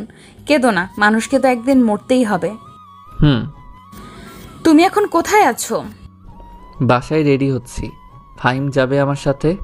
তুমি একটু ওয়েট করো, আমি আসছি। তোমার আশা লাগবে না, আমি তোমাকে পরে ফোন দিব। ঈশান তুমি একটু দাঁড়াও, আমি আসছি। এই বলে আনিকা ফোন কেটে দিল। ঈশান আর ফাহিম রাস্তায় গিয়ে অপেক্ষা করতে লাগলো। একটু পর আনিকার গাড়ি আসলো। আনিকা গাড়ি থেকে নেমে এসে ঈশানকে জড়িয়ে ধরলো। ঈশানও জড়িয়ে ধরলো। আনিকা বোরকা পরে নাই, স্ক্রাফও বাঁধে নাই, ওড়না পেঁচিয়ে চলে আসছে। ফাহিম আনিকাকে এই অবস্থায় দেখে সাথে সাথে মুখ ঘুরিয়ে নেয়। আনিকার এই কাজটা ঈশানের একটু ভালো লাগে নাই। ভাবলো পরে এই বিষয়ে কথা বলবে। ঈশান ছেড়ে দিয়ে বলল, তুমি কোনো টেনশন করো না। তুমি কতদিন থাকবা? জানি না। ওকে, তাহলে কিন্তু কল দিবা। ওকে, তাহলে যাই। আনিকা গাড়িতে উঠে চলে গেল। ঈশান আর ফাহিম বাড়িতে আসলো। সেখানে সব করে আসতে 2 দিন সময় লাগলো। ঈশান এসে আগের মতো প্রাইভেট কোচিং শুরু করে। এইদিকে ফাহিম আর শারমিনের মধ্যে ভালোই চলছে, কিন্তু ফাহিম সবসময় বিষণ্ণ হয়ে থাকতো শারমিনকে হারানোর ভয়ে। এদিকে ঈশান আর আনিকা ভালোই আছে। এভাবে 1 মাস চলে যায়। 1 মাসের মাথায় ঈশানের প্রচণ্ড মাথা ব্যথা ওঠে, কারণ আজকে শরীরের উপর দিয়ে বেশি পরিশ্রম গেছে, তাই মাথা ব্যথা উঠেছে। তখন বিকাল 5টা। ঈশান একটা কোচিং করা ছিল। এমন সময় আনিকা সোজা ভিডিও কল দিল। ঈশান বাইরে বের হয়ে রিসিভ করলো। তোমাকে এমন দেখাচ্ছে কেন? প্রচণ্ড মাথা ব্যথা করছে। কোথায় তুমি? কলেজে। শোনো, আমি কলেজের আশেপাশেই আছি। তোমাকে আমি একটা রেস্টুরেন্টের ঠিকানা দিচ্ছি, যত তাড়াতাড়ি সম্ভব চলে আসো। Okay. Love you. Love you too. Ishan coaching ছুটি দিয়ে রেস্টুরেন্টে চলে গেল। গিয়ে দেখে আনিকা এখনও আসেনি। ঈশান একটা সিটে বসে অপেক্ষা করতে লাগলো। একটু পর দেখলো আনিকা আসলো। ঈশানের আনিকাকে দেখেই রাগ উঠে যায়, কারণ আনিকার মুখে নাই কোনো নিকাব আর টাইট একটা বোরখা পড়েছে, যা দেখে ঈশানের পুরো মেজাজ গরম হয়ে যায়। ঈশান নিজেকে কন্ট্রোল করে হাসি মুখ নিয়ে বলল, আসছো তুমি? তোমার কি আগের সমস্যা? ঈশান টেবিলে মাথা দিয়ে মাথা নিচু করে বসে রইল। তার ভালো লাগছে না, কারণ আনিকা তার কথা শুনছে না। আনিকা বলল, তোমার সিটি স্ক্যান করাতে হবে। এই বলে আনিকা ঈশানের মাথাটা হাতিয়ে দিচ্ছে। ঈশানের খুব ভালো লাগছে। এভাবে 10 মিনিট মাথা হাতাইয়ে দিল। ঈশানের এখন অনেক ভালো লাগছে। ইচ্ছে করে প্রশংসা করলো না, কারণ সে তার কথা শুনেনি। আনিকা বলল, ভালো লাগছে? আনিকা উঠে এসে ঈশানের পাশে বসে মাথা হাতিয়ে দিচ্ছে। এভাবে আরও 10 মিনিট মাথা হাতিয়ে দিল। ঈশান মাথা উঠিয়ে বলল, মাথা ব্যথা অনেকটা কমে গেছে। দাও আর একটু মাথাটা হাতিয়ে দিই, ভালো লাগবে। না, আপাতত চলবে। ওকে। আসলে মাথা ব্যথা অনেকটা কমে গেছে, তাই প্রশংসা না করে পারলাম না। বিয়ের পর কিন্তু কিছু করো আর না করো, এভাবে মাথা কিন্তু হাতিয়ে দিতেই হবে। আমার মাথা বানানো ভালো লাগে? থ্যাঙ্কস। আমাকে কোনো সময় থ্যাঙ্কস দিবা না, দরকার হলে বকা দিবা, তবুও থ্যাঙ্কস দিবা না। ওকে। শোনো, একটা কফি খাও, ভালো লাগবে। ওকে। আনিকা, তুমি কিন্তু আমার একটা কথা মানোনি। কি কথা? এত তাড়াতাড়ি ভুলে গেলে? কাজে ব্যস্ত থাকি তো, মিস্টেক হতেই পারে। নেকাব? ও, মনেই থাকে না। আর সাথে সাথে নেকাব লাগিয়ে ফেললো। ঠিক আছে, সাথে তোমার আরও 2টি কাজ করতে হবে। কি কি? তোমাকে আরও লুজ বোরকা পরতে হবে, আর তোমার ড্রাইভারকে বাদ দিতে হবে। মেয়ে ড্রাইভার দেখো পাও কি না। ওকে দেখা যাক, মুখটা কালো করে বলল। তুমি রাগ করছো? না। দেখো, আমি তোমাকে ভালোবাসি। আমি চাই তুমি আর আমি একসাথে সারা জীবন থাকি, আমার স্বপ্নের মতো করে তোমাকে সাজাতে। এখন যদি তুমি আমাকে সেই সুযোগ না দাও তাহলে তো হচ্ছে না। ওকে, এখন বাসায় গিয়ে কিছু খেয়ে এটা খাবে। তুমি চলে যাচ্ছ? হুম। আর একটু বসো, কফি তো খাওয়া হলো না। তুমি খাও, আমি গেলাম। এই বলে আনিকা চলে গেল। ঈশান কফির অর্ডার করলো। কফি খেয়ে বাসায় চলে আসলো। বড়ি খেয়ে ঘুমিয়ে পড়লো। আনিকাও বুঝতে পারছে ঈশানকে ছাড়া আনিকার জীবন অচল। ঈশানকে আনিকা ভিতর থেকে ভালোবেসে ফেলেছে। ওই আশিকের ক্ষেত্রে এরকম ছিল, কিন্তু ঈশানের প্রতি যেমন অনুভূতি তেমন ছিল না। আনিকা ইচ্ছে করে ঈশানের সাথে এরকম করছে, কারণ আনিকা ঈশানকে পরীক্ষা করছে। আনিকা যুক্তিটা এভাবে দিয়েছে, ঈশান আমাকে ভালোবাসে, আমি ঈশানকে ভালোবাসি। ঈশান চাইবে না আমি পর্দা না করি, সে চাইবে না আমি অন্য একটা ছেলের সাথে ঘুরি, সে চাইবে আমি সব সময় তার কথা শুনি, তার কথা মতো চলি। এখন যদি আমি ঈশানের কথা না শুনি তাহলে ঈশান রাগ করবে। এই রাগ করার মানেই ঈশান আমাকে ভিতর থেকে ভালোবাসে। এখন যদি ঈশান রাগ না করে তার মানে ঈশানের মন থেকে আনিকা উঠে যাচ্ছে। ঈশান মনে মনে ভাববে আনিকা থাকুক আনিকার মতো আর আমি থাকি আমার মতো। তারপর আস্তে আস্তে কয়েকদিন যাওয়ার পর দুজনের সম্পর্ক খারাপ হয়ে যাবে। আর ঈশান যদি আনিকাকে মন থেকে ভালোবাসে তাহলে যত কষ্টই হোক আনিকাকে নিজের কাছে আগলে রাখবে। এখন যদি নিজেকে কঠোর হতে হয় তাহলে ঈশান তাই করবে। এভাবে আনিকা যুক্তি দিল ঈশানকে পরীক্ষা করার জন্য, কারণ আনিকা চায় না আশিকের মতো ঈশানকে হারাতে। ঈশানের সামনে গেলে আনিকা ইচ্ছে করে নিকাব খুলে যায়। অন্য যে কোনো সময় আনিকা নিকাব পরে থাকে। আর আনিকা নতুন ড্রাইভার দেখে ফেলেছে, আর কয়েকটা লুজ বোরকা যেগুলো ঈশানের ভালো লাগে সেগুলো কিনে রাখছে। আনিকা বিকালে ঈশানের কাছ থেকে এসে রুমে বসে আছে। এমন সময় শারমিন আনিকাকে পিছন থেকে জড়িয়ে ধরলো। আনিকা বলল, তোর কি হয়েছে, এত খুশি লাগতেছে কেন? ফাহিম না আমাকে ভালোবাসে। তুই কেমন করে বুঝলি ফাহিম তোকে ভালোবাসে? তার কথাবার্তা, আচার আচরণ আর সবসময় আমাকে কেয়ার করে। ভালো, তাহলে বিয়ে দিয়ে দেই। দিয়ে দে, কে না করেছে? সত্যি? দাঁড়া, তোরে দেখাচ্ছি মজা। এই বলে আনিকা জোরে জোরে মা মা বলে ডাকতে লাগলো। শারমিন আনিকার মুখে হাত দিয়ে ধরলো। আপু ডাকিস না, আমাকে ডাকিস না। ওকে, আর ডাকবো না, এখন মুখ ছাড়। দোয়া কর আগে ঈশানের সাথে আমার বিয়ে হোক, তারপর তুই যাকে বলবি তার সাথে বিয়ে দিয়ে দিব। সত্যি? এমন সময় আনিকার মা ঘরে প্রবেশ করলো। প্রবেশ করে বলল, শারমিন তুই একটু ঘরে যা তো, অনিকার সাথে আমার কথা আছে। আমি শুনি না, ঘরে যা। শারমিন চলে যায়। মা তুই কি বিয়ে করবি না? করব। তাহলে তুই কিছু বলছিস না কেন? কি বলতাম? দেখ তোর জন্য এখন অনেক সম্বন্ধ আসছে, আর কয়েকদিন পর কি এমন সম্বন্ধ আসবে। দেখ মা, সামনের শুক্রবার তোকে দেখতে আসবে, না করিস না। কিন্তু মা, আমার একজন পছন্দের মানুষ আছে। তাহলে তো সেটা খুশির খবর। ছেলেটাকে? শারমিনের কলেজের 3rd ইয়ারে পড়ে। তাহলে ছেলেটাকে একদিন বাড়ি নিয়ে আস। ওকে মা। আনিকার মা চলে যায়। আনিকার মা চলে গেলে শারমিন আবার আনিকার কাছে এসে বলল, আপু মা কি বললো রে? বলল ঈশানকে বাড়িতে নিয়ে আসতে। তাহলে আপু তোদের বিয়ে হচ্ছে? না রে, এখনো বলতে পারি না। দোয়া কর যাতে বিয়েটা হয়ে যায়। ঈশানের বাড়ি থেকে কি হ্যাঁ বলেছে? তুই কি তার বাবা মায়ের সাথে দেখা করেছিস? না, এই বিষয়ে তোর সাথে কথা বলবো। আপু তুই আমার একটা উপকার করবি। কি উপকার? তুই ঈশান ভাইকে জিজ্ঞেস করবি ফাহিম আমাকে মন থেকে ভালোবাসে কিনা। ওকে, জিজ্ঞেস করব। তাহলে আমি যাই? ওকে, যা। আনিকা শুয়ে শুয়ে ভাবছে ঈশানের কোনো কল দিচ্ছে না কেন। প্রতিদিন তো এই সময় কল দেয়, তাহলে কি ঈশান রাগ করেছে? এত তাড়াতাড়ি তো রাগ করার কথা না। আনিকা নিজেই কল দিল, ধরছে না। 3 নাম্বার বার দেওয়াই ধরলো। ফোন ওঠাতে দেরি হলো কেন? তুমি যেই বড়ি দিয়েছিলা সেটা খেয়ে ঘুমিয়ে গিয়েছিলাম। এত তাড়াতাড়ি? আগামীকাল তো আমরা দুজন অবসর। চলো না আমরা দুজন ঘুরতে যাই। কোথায়? কাল দেখা করলে জায়গা সিলেক্ট করব। ওকে। ওকে, তাহলে আগামীকাল সকালে দেখা হচ্ছে। ওকে, এখন রাখি, অনেক ঘুম পাচ্ছে। Love you. এই বলে আনিকা ফোন রেখে দিল। আনিকা ভাবছে কোনো ভুল করছে না তো সে। আনিকা আবার আগের মতো টাইট বোরকা আর মেকআপ না পরে ঈশানের সামনে যাবে এবং দেখবে ঈশানের প্রতিক্রিয়া কি আসে। ঈশান সকালে ঘুম থেকে উঠে অনেক দেরিতে উঠে দেখে ফাহিম ওয়াশরুমে। আনিকা রাতে কি জানি বলেছিল মনে পড়ছে না, পরে মনে পড়ছে কোথায় জানি ঘুরতে যাবে, কিন্তু কয়টায় যাবে এটা মনে পড়ছে না। ফাহিম ওয়াশরুম থেকে আসলে ঈশান বলল, দোস্ত, শারমিনের সাথে কেমন চলছে? রাতে কি স্বপ্নে শারমিনকে দেখছস? ঘুম থেকে উঠেই শারমিনের কথা জিজ্ঞেস করতেছস? আরে না। ভালো। এখন কেমন জানি তার একটা মায়া কাজ করে, মন চায় খালি তার মুখটা দেখতে ইচ্ছে করে। এটাই ভালোবাসা।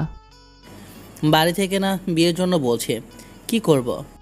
শারমিনের কথা বলে দে, কিন্তু এখন না। দেখ, ফাহিম আনিকার বয়স কিন্তু বেশি, আগে তার বিয়ে হোক, তারপর। বুঝছি, ওকে। শোন, শারমিন মেয়েটা কিন্তু অনেক ভালো, তাকে আবার আগেরটার মতো হারিয়ে ফেলিস না। যদি চলে যায়? যতটা সম্ভব তাকে বেশি সময় দিবি। ওকে। ঈশানের মোবাইলে কল আসলো, দেখে বাড়ি থেকে ফোন আসছে। রিসিভ করে বলল, হ্যালো মা, কেমন আছো? ভালো, তুই কেমন আছস? ভালো। তোর জন্য একটা খুশির খবর আছে। কি খুশির খবর? তোকে না মেয়ের বাড়ি থেকে দেখতে আসছে। মানে হলো তোর বাবার বন্ধু যে আব্দুল ভাই, তার একমাত্র মেয়ে তোকে পছন্দ করেছে। তার বাবা এবং তার মা গতকাল আমাদের বাড়িতে আসছে, এসে সব দেখে গেছে।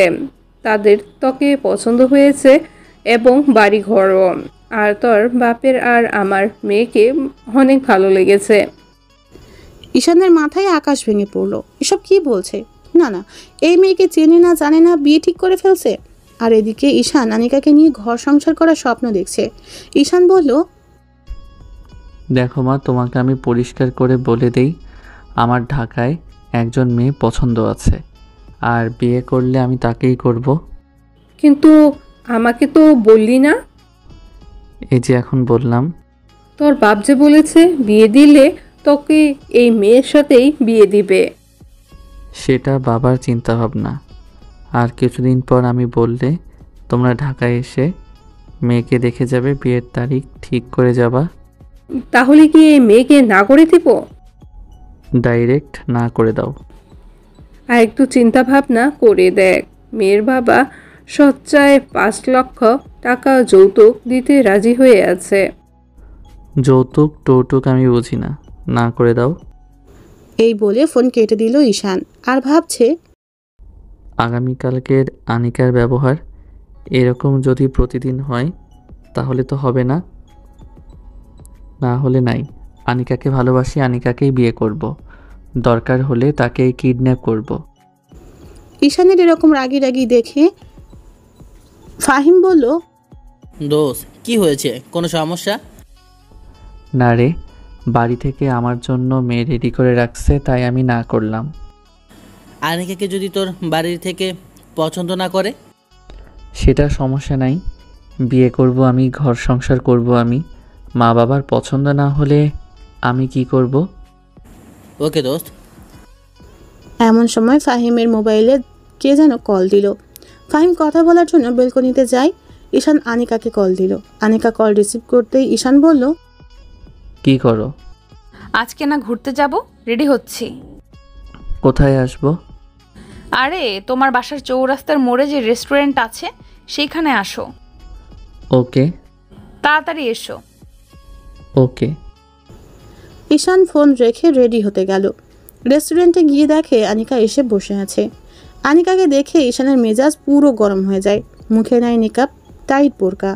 ঈশান টেবিলে বসলো। ঈশান এবার রাগ কন্ট্রোল করতে না পেরে বলল, এসবের মানে কি আনিকা? কি ঈশান? তুমি বোঝো না?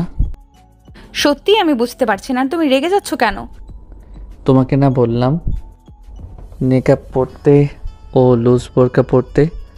ড্রাইভারকে তো চেঞ্জ করছোই না, দেখো, তোমাকে ভোগ করার ইচ্ছা থাকলে তোমাকে কবেই ভোগ করে ফেলতাম। আমি চাই তোমাকে সারা জীবন আগলে রাখতে। তুমি এসব কি বলছো? তুমি কি কিছু বুঝো না? আমার এরকম ভাবে পড়তে ভালো লাগে। আর ড্রাইভারকে আমি বাদ দিতে পারবো না, কারণ ড্রাইভার অনেক আগে থেকেই ড্রাইভারি করে।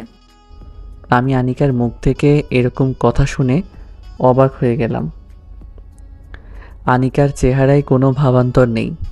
মনে হচ্ছে আমি এরকম করব সেই জন্য প্রস্তুতি নিয়ে এসেছে। আমি আমার প্রিয় মানুষটা চাই না বেপরদায় থাকুক। আচ্ছা, তুমি কি আমাকে ভালোবাসো? তাহলে আমার কথা মতো চলতে তোমার সমস্যা কি? দেখো, আমরা দুজন দুজনকে কিস করছি। আনিকা কিছু বলছে না। ঈশান মনে মনে চাইছে আনিকা তার কাছে মাফ চাক, কিন্তু আনিকা কিছু বলছে না। ঈশান আবার বলল, তাহলে তুমি থাকো তোমার মতো আর আমি থাকি আমার মতো, এখানে শেষ। এই বলে ঈশান চলে আসলো। আনিকা পিছন থেকে একটা ডাকও দিল না।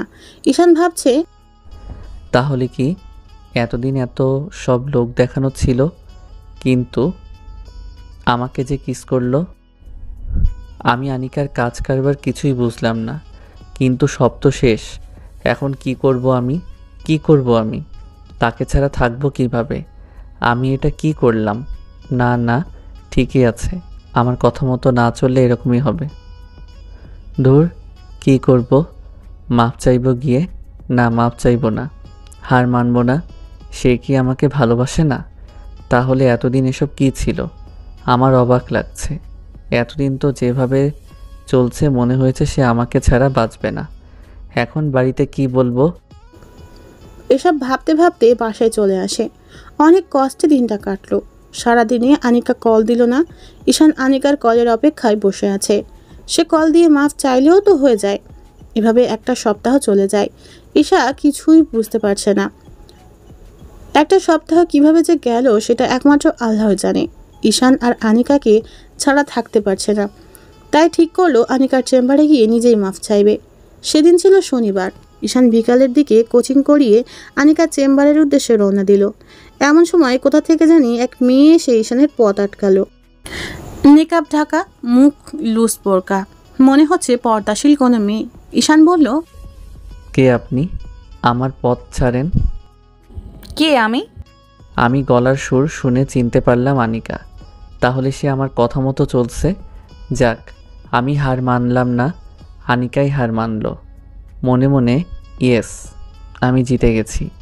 আনিকার সাথে একটু মজা করা যাক। সরি, কে আপনি? আপনাকে চিনতে পারলাম না। আমি আনিকা। ও ডক্টর, আপনি কেমন আছেন? কি মনে করে? কুত্তার বাচ্চা, তুই জানিস না? কি জানবো?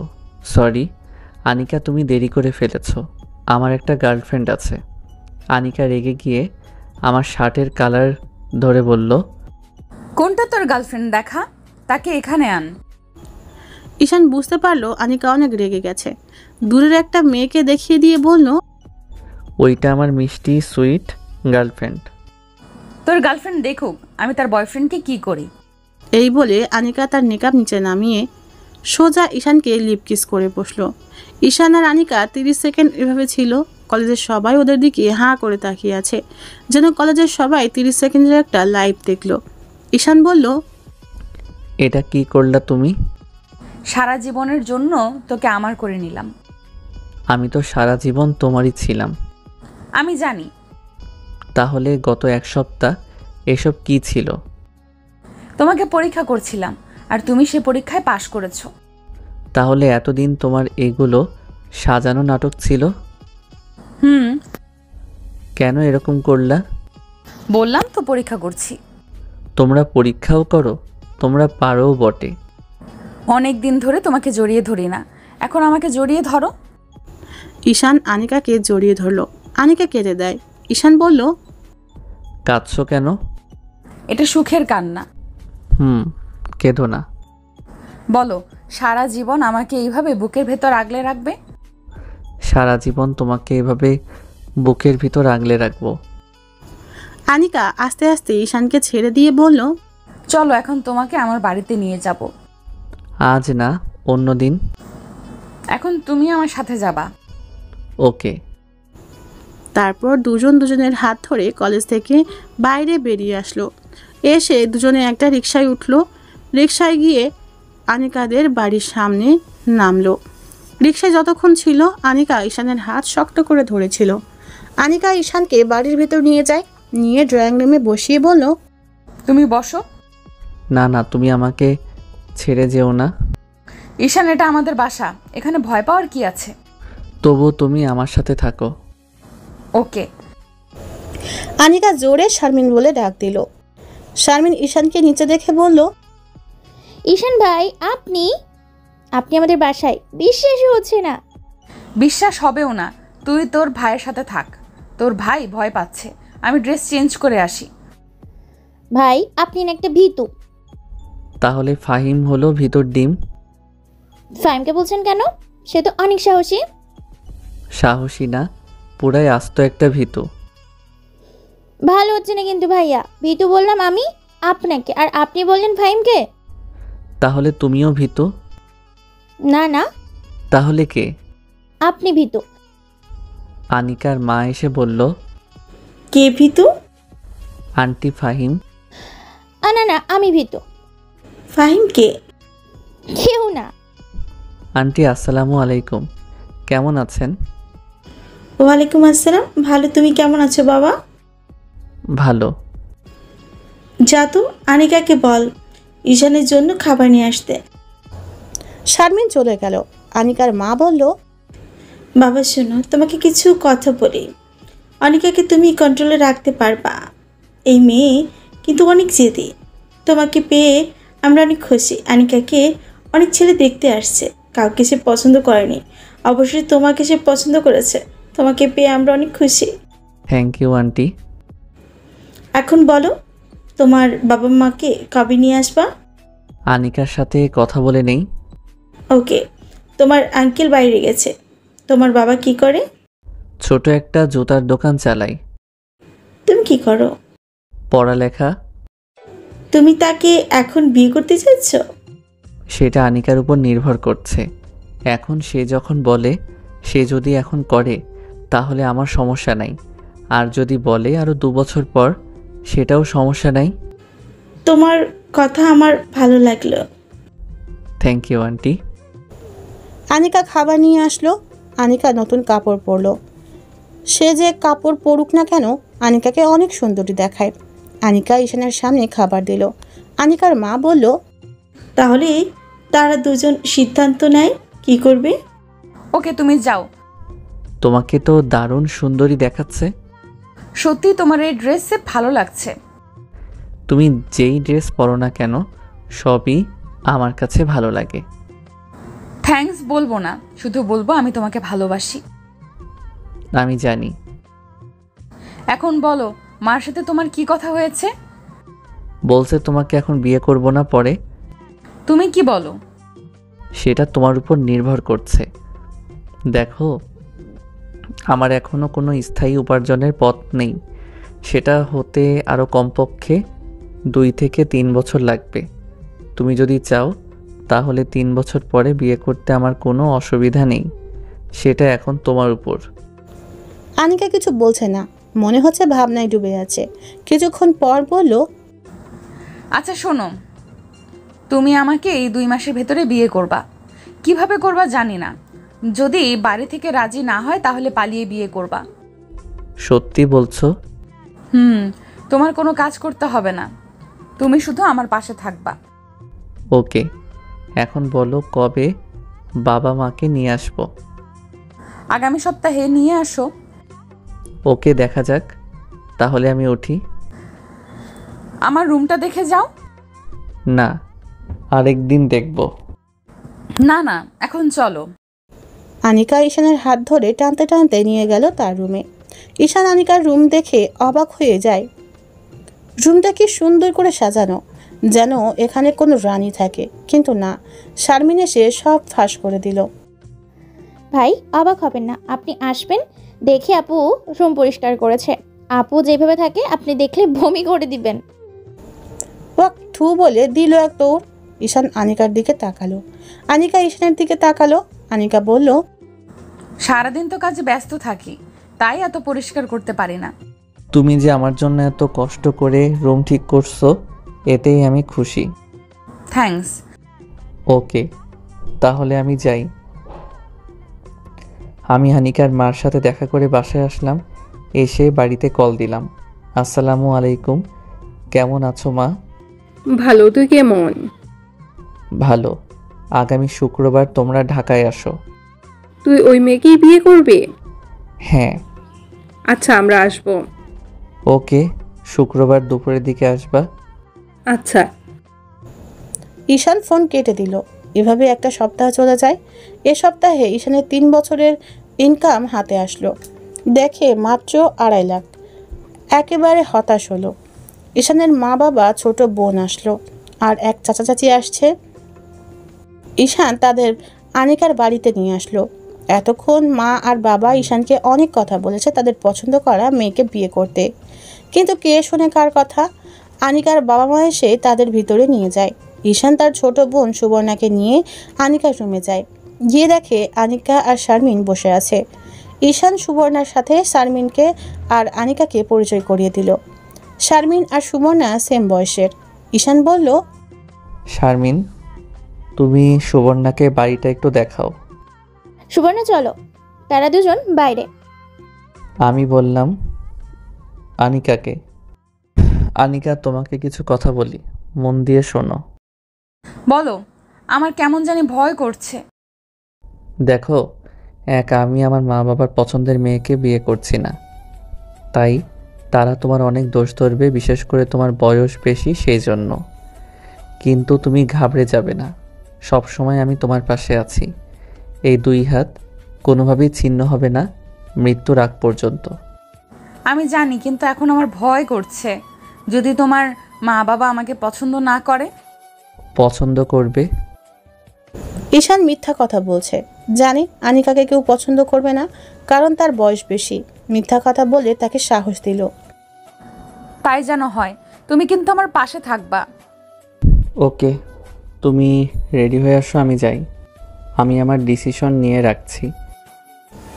ঈশান নিচে এসে সোফায় বসলো বাবার সাথে। একটু পর আনিকা আসলো। আনিকা এসে সবাইকে শরবত দিল, ঈশানকেও দিল। বাহ, মেয়ে তো দারুণ সুন্দরী। নাম কি তোমার মা? আন্টি আনিকা। তুমি কি করো? আঙ্কেল, আমি ডাক্তারি করি। ভালো। আচ্ছা, তোমার বয়স কত? আমি মনে মনে এই খাইছে। 26। মেয়ের বয়স 26। ঈশানের মা বাবার দুজনের মুখের হাসি উবে গেল। তাদের মুখে ঘৃণা ছড়িয়ে পড়ল। ঈশানের দিকে রাগী লুক নিয়ে তাকালো মা বাবা দুজনেই। ঈশানের মা বলল, ভালো, কিন্তু ঈশানের বয়স তো মাত্র 23। না, এরকম বয়স্ক মেয়ের সাথে আমার ছেলের বিয়ে দিব না।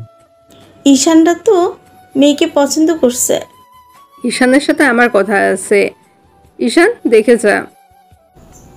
ঈশান তার আম্মুর সাথে একটু দূরে যায়। ঈশানের আম্মু বলল, তুই কি পাগল হয়ে গেছস? পাগল হব কেন? আমার তাকে পছন্দ হয়েছে। এরকম বয়স্ক মেয়েকে কেউ পছন্দ করে? কেউ না করলেও আমি করছি। এখন বিয়ের তারিখ ঠিক করো। আমি তোর বাপের উপর দিয়ে যেতে পারবো না। দেখ তোর বাপ কি বলে। তোর জন্য আমরা কি সুন্দরী মেয়ে পছন্দ করছি, আর তুই কি না বয়স্ক বুইড়া মেয়েকে পছন্দ করছস? সি। হ্যাঁ, আমি করছি। এখন বাপকে বলো বিয়ের তারিখ ঠিক করতে। দেখ তোর বাপে কি কয়, আমি কিছুই জানি না। ঈশান ভিতরে এসে দেখে তার বাবা উঠে চলে গেছে। এদিকে আনিকা কান্না করছে। ঈশান আর আম্মু বাইরে গিয়ে দেখে বাবা রেগে বসে আছে। ঈশান আর কিছু বলল না। সুবর্ণা এতক্ষণে আসলো শারমিনের কাছ থেকে। তাদের দুজনের বন্ধুত্ব হয়ে গেছে। সুবর্ণা বাবার মুখ দেখে আর কিছু বলে নাই, চুপচাপ গাড়িতে গিয়ে বসে। কোনো কথা না বলে তারা চলে যায়। ঈশানও বাসায় চলে আসে। কি করবে বুঝতে পারছে না। কোনো মতে রাতটা কাটালো। সকালে ঈশানের আম্মু কাছে ফোন দিল। বাবা কিছু বলছে?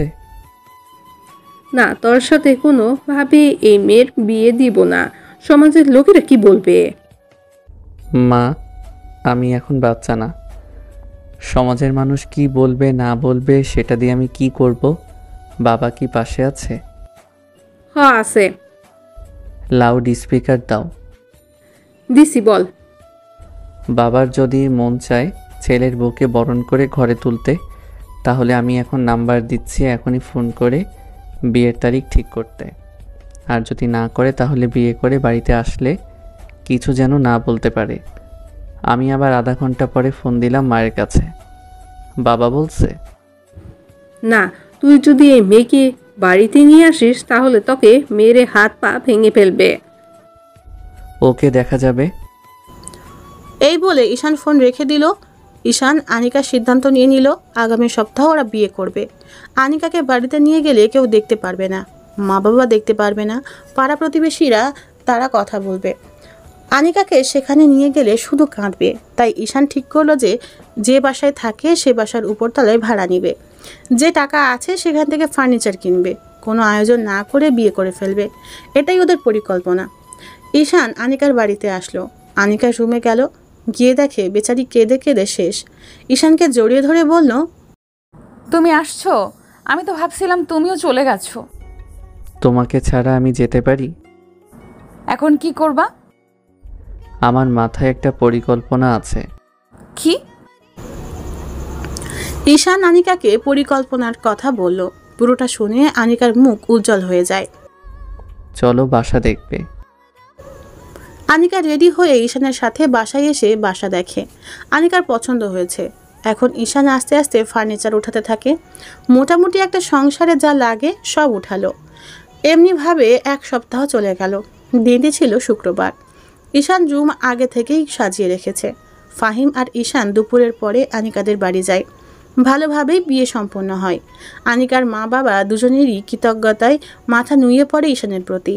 তারা বলে তারা জীবনে ঈশানের মতো ছেলে দেখে নাই। ফাহিমকে সাক্ষী রেখেছে। আনিকাকে শাড়ি পরা অবস্থায় আরও বেশি অপরূপ দেখায়। ঈশান আজ রাতে তার সেই রূপের ভিতর হারিয়ে যাবে। ঈশান আনিকাকে নিয়ে বাসায় আসে। ফাহিম সুন্দর করে বাসর ঘর সাজায়।